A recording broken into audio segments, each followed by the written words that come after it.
Fala aí galera, beleza? Josman aqui no seu mês lá no vídeo.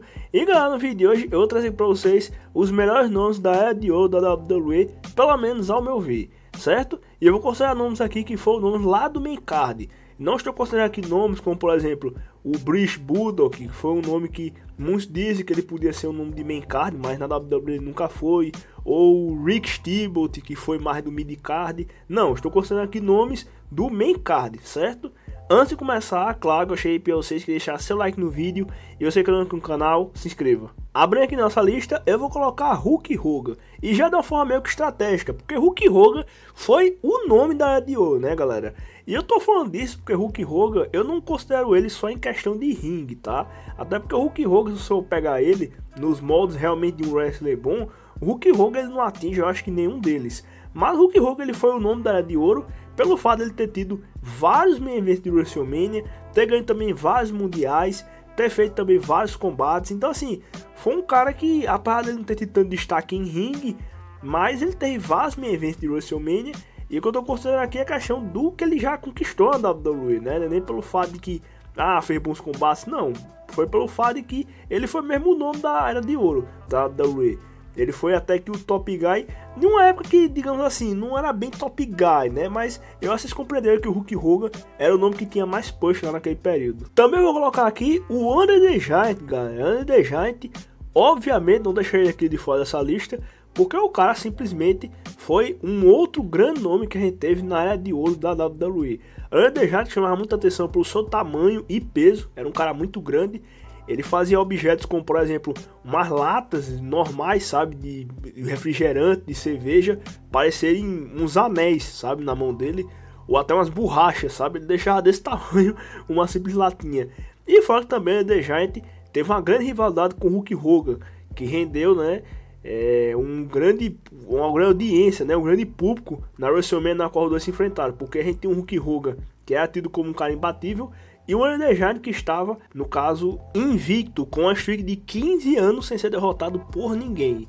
E daí rendeu um grande público, né? Uma grande rivalidade, né, cara? Vamos combinar que foi uma grande rivalidade daquele tempo lá da Era de Ouro, ou se não a maior de todas, né? Porque ela rendeu uma grande audiência para a WrestleMania lá, no qual a gente teve esse combate entre os dois. Também tivemos Ric Flair, o Nature Boy Ric Flair. Obviamente deixei ele aqui de fora da nossa lista, porque Ric Flair é muito conhecido por quase todos os combates nos quais ele fazia.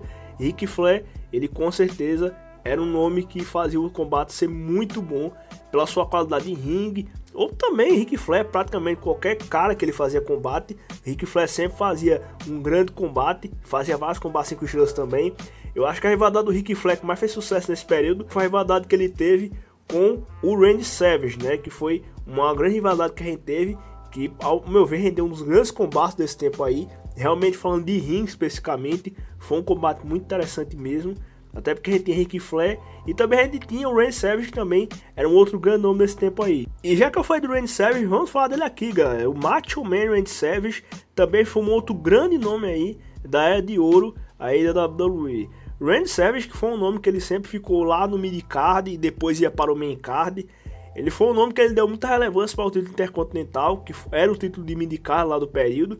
E também deu muita relevância para o main card. Randy Savage que teve uma grande rivalidade, como eu falei anteriormente, com o Ric Flair. E também teve outra grande rivalidade com o Hulk Hogan, que no caso envolveu a heel turn lá do Randy Savage. Randy Savage na época campeão mundial. Foi bem interessante essa rivalidade aí.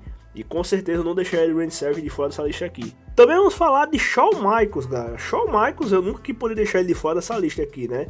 Seria um crime fazer isso, porque Shawn Michaels, obviamente, ele foi um dos grandes nomes desse período aí. Shawn Michaels nesse tempo, ele era meio que um jovem talento, mas nesse tempo aí, o Shawn Michaels ele já tinha um certo destaque. Então é um nome que, de certa forma, ele não era tão grande quanto ele acabou se tornando mais adiante. Mas o Shawn Michaels já tinha seu destaque nesse período aí, né? Ele é um cara que já se destacava em questão de fazer bons combates, mas na frente que ele foi ser muito bem recompensado graças a isso aí. Mas o Shawn Michaels fazia algumas mitagens nesse tempo aí, como por exemplo, ele ia e vencia o Royal Rumble, entrando na primeira posição. Era cara que já tinha umas certas mitagens, apesar de, como eu falei anteriormente, ele não tinha a mídia que ele acabou tendo mais adiante na WWE. Também vamos falar do Bret The Hitman Hart. Bret Hart também é um outro nome que a gente não podia ficar de fora dessa lista aqui, né? Porque o Bret Hart, obviamente, foi um dos grandes nomes da Era de Ouro da WWE. Muito que a gente fala de Era de Ouro, a gente lembra muito dele, porque o Bret Hart, ele foi muito presente nesse período aí. Foi um cara que passou um grande período aí da WWE e foi um cara que marcou muito essa geração aí da Era de Ouro. Muita gente tem ele como fã, ou como o melhor nome desse período aí. Muita gente tem ele dessa forma. E fora que também, o Bret Hart é um cara que já fez grandes rivalidades nesse tempo aí. Uma delas foi contra o próprio Shawn Michaels, que eu falei anteriormente, que foi uma rivalidade bem interessante. E obviamente o Bret Hart ele não ficaria em outro lugar nessa lista aqui, né? E obviamente o Bret Hart ele não ficaria fora dessa lista aqui porque foi um grande nome desse tempo aí, seja pelas rivalidades ou seja também pelos combates que ele já fazia. Também eu gostaria de citar o Ultimate Warrior. O Ultimate Warrior também é um outro nome aí que a gente teve na Era de Ouro, que foi um dos grandes, né? O Ultimate Warrior que ele deu muita fama aí aos Double Champions, porque o Ultimate Warrior é um dos mais conhecidos Double Champions que a gente teve na WWE. Se não me engano, ele não foi o primeiro, mas o Ultimate Warrior, ele foi o que deu a fama disso daí, né?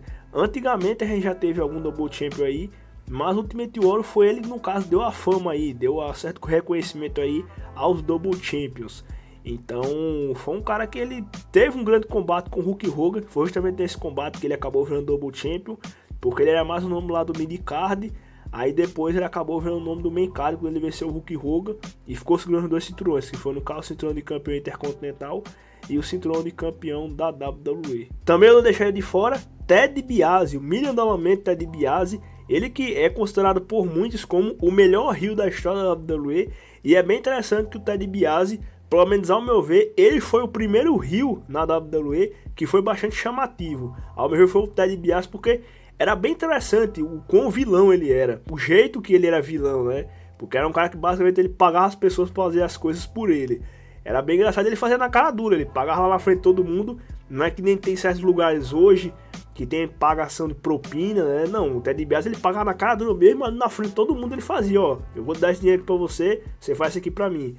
Então, basicamente, o Ted DiBiase era um vilão bem interessante. Fora que ele irritava muito, né? Foi um dos caras mais odiados ali daquele período da WWE. E fora que o cara também formou até stable, que foi a $1 Million Corporation, que teve vários nomes também grandes naquele período. Nomes como Psycho Sid, Bam Bam Bigelow, Tatanka, nomes muito interessantes naquele período lá, que de certa forma até estavam apagados, podemos dizer assim, mas que o Ted DiBiase trouxe para stable e formou uma grande stable, né?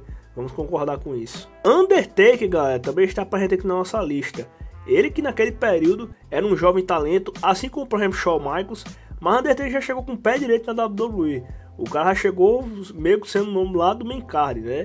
Vamos combinar que o Undertaker, desde aquele tempo lá, era um nome que a galera já vinha potencial e ele já era main card. Isso porque no período ele era um jovem talento. E convenhamos também que o Undertaker não é tão bom em ringue como ele acabou se tornando mais adiante. Ele era um nome que ele era meio leite em ringue, fazia uns combates mais ou menos, até porque o Undertaker convenhamos que ele não tinha em si tanta experiência como ele acabou adquirindo em seus tempos de WWE. Mas o Undertaker desde aquele tempo ele já era um nome de main card e já era muito destaque na WWE. Citando aqui um nome feminino, vamos falar da Fabulous Moolah. A Fabulous Moolah que foi também um grande nome desse período aí.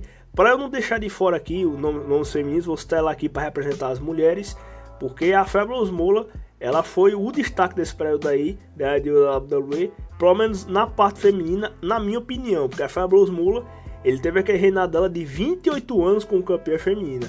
Reinado esse que, se for olhar para hoje, né, a galera acha impressionante, mas naquele período lá, o negócio já foi grande, né, pro período, porque naquele tempo lá, os campeões no geral tinham reinados longos, mas a galera já considerou grande o reinado dela naquele período. Imagine hoje que os campeões não têm reinados tão longos quanto nesse tempo aí na WWE. E a Fabulous Moolah, ela tem esse reinado aí de 28 anos como campeã feminina. E com certeza, né, foi, ao meu ver, o melhor nome feminino da Era de Ouro da WWE. E para fechar aqui a nossa lista, eu vou colocar Bruno Sammartino, galera. Bruno Sammartino, que ele que muitos até consideram como o melhor nome da WWE. Porque o Bruno Sammartino até hoje, ele foi o maior campeão que a gente teve na WWE, né? O Bruno Sammartino que foi um nome que, de certa forma, ele tem um certo destaque naquele período lá. Nome italiano, né? Vale lembrar isso aí, que o Bruno Sammartino é italiano. Muitos até não sabem disso, mas ele é italiano e foi um grande campeão daquele tempo lá. Eu acho que foi o primeiro campeão em si que teve um certo destaque na WWE, porque, de certa forma, o Bruno Sammartino, ele tem um reinado bem longo, né? Pra época o reinado já ficou longo, pra hoje também, eu acho que dificilmente hoje a gente tem um campeão que alcançaria a marca na qual o Bruno Sammartino chegou. Então, Bruno Sammartino com certeza ele não podia ficar de fora dessa lista aqui, né? Porque foi um nome que marcou muito esse período aí.